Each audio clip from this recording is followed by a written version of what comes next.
أصدقائي الحلوين عاملين إيه؟ أتمنى إن شاء الله تكونوا كويسين. هنبدأ مع بعض سلسلة سنة أولى جامعة، وهنتكلم في الفيديو الأولاني عن إزاي إحنا بنتعرف على الجامعة بشكل مبسط. أول حاجة بنتعرف عن الجامعة إن إحنا طبعا نأكد على معلومة إن إحنا كلية طبية، دراستنا بتكون 5 سنين دراسة وسنة امتياز، سنة كاملة 12 شهر، بنكون 5 سنين مذاكرة وامتحانات عادي، والسنة الأخيرة هي سنة الامتياز اللي بننزل فيها تدريب كامل على كل التخصصات اللي احنا درسناها في العلاج الطبيعي. طيب، تاني نقطة مهمة وهي المواد. احنا في سنة أولى بندرس ايه مواد؟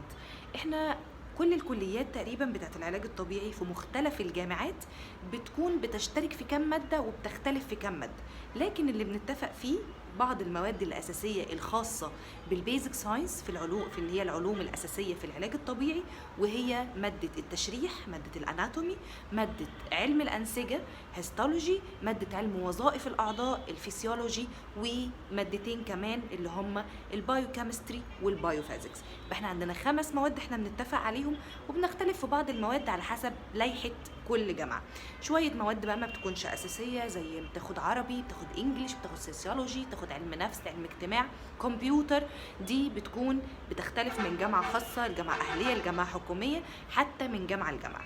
مش هيكون ده المشكلة، هنكون بس ان احنا نركز ان احنا عندنا ال5 مواد الأساسية دول.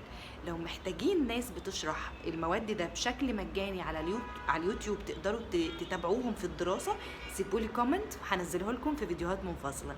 كده معلوماتنا خلصت، اشوفكم في فيديو جديد.